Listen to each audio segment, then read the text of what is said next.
Meeting ఎవరు పెడుతున్నారు? 4 గంటలకు ప్రభుత్వ ప్రధాన కార్యదర్శి. ఈ మొత్తం సంక్షోభానికి కారణమైనటువంటి ప్రధాన మీటింగ్ పెట్టి ఈ సంక్షోభాన్ని ఎట్లా నివారిస్తాడు? కనీసం బట్టి విక్రమార్క గారైనా, ఉప ముఖ్యమంత్రి గారైనా, ముఖ్యమంత్రి గారికి సమయం లేకుంటే ఉప ముఖ్యమంత్రి గారైనా ఇలా ఉద్యోగ సంఘాలతో మీటింగ్ పెట్టి ఈ అనిశ్చిత పరిస్థితి ఏర్పడినటువంటి కారకులైనటువంటి ఉద్యోగుల మీద, అధికారుల మీద చర్య తీసుకోవాలి. గతంలో కేసీఆర్ ప్రభుత్వంలో కూడా ఒక్క నిమిషం కొద్దిగా క్లారిటీ రాని, ఎందుకంటే నేను రెండవది నేను ఏమంటున్నా, గత మా ప్రభుత్వంలో కూడా అంటే కేసీఆర్ గారి ప్రభుత్వంలో కూడా మేము అనేక అంశాలు కేసీఆర్ గారికి చెప్పినప్పటికి కూడా ఇది నిబంధనలకు వర్తించదు, ఇది బిజినెస్ రూల్ కు వర్తించదు అని చెప్పి అనేక కారణాలు చెప్పి మా కేసీఆర్ ప్రభుత్వం కుప్పగూలడంలో కూడా ప్రధాన పాత్ర పోషించిన అధికారులే ఇవాళ ఉన్నతమైనటువంటి స్థానంలో ఉన్నారు. వాళ్ళే రేవంత్ రెడ్డి ప్రభుత్వాన్ని కుప్పగూల్చడానికి రంగం సిద్ధం చేస్తున్నారు అనేటువంటి విషయాన్ని కూడా నేను స్పష్టం చేస్తా ఉన్నా. ఇదే రామకృష్ణారావు, ఇదే నవీన్ విఠల్, ఇదే ఆర్థిక శాఖ కార్యదర్శులు అందరూ కూడా ప్రభుత్వం రాజకీయ పార్టీ ఎట్లా ఆలోచిస్తుంది అంటే 10 మందికి సాయం కావాలని ఆలోచిస్తుంది. కానీ వీళ్ళు 20 మందికి ఎట్లా నష్టం చేయాలనేటువంటి విషయంలో ఇవాళ ఆలోచిస్తున్నారు. అకౌంట్ నిన్న కట్ అయింది కదా, ఏ అకౌంట్ పోతాయంటే డబ్బులు, ఏ అకౌంట్ పోతాయి చెప్పండి. ప్రభుత్వం ఇవాళ సమాధానం చెప్పాలి. ట్రస్ట్ ఏర్పాటు కాలేదు, అకౌంట్ ఏర్పాటు కాలేదు, నెట్వర్క్ హాస్పిటల్ తో చర్చలు లేవు. ఈ డబ్బులన్నీ ఎక్కడికి పోతాయి?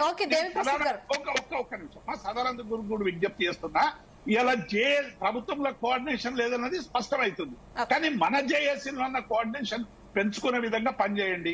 ఒకరు ఒక రకంగా మాట్లాడుతున్నారు, ఒక రకంగా మాట్లాడడం వల్ల ఉద్యోగుల్లో విశ్వాసం సన్నగిల్లేటువంటి అవకాశం ఉంది.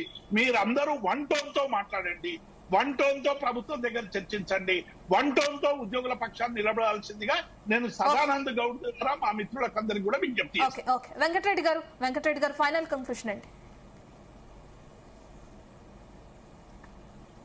వెంకటరెడ్డి గారు ఓకే, పద్మాచారి గారు ఒకటండి. ఇప్పుడు ఈ డిసిషన్ సెకండ్ వెంకటరెడ్డి గారు తీసుకుంటారా, మేమో ఇష్యూ చేస్తారా వాళ్ళు ఎందుకంటే ఇదంతా కూడా దగ్గర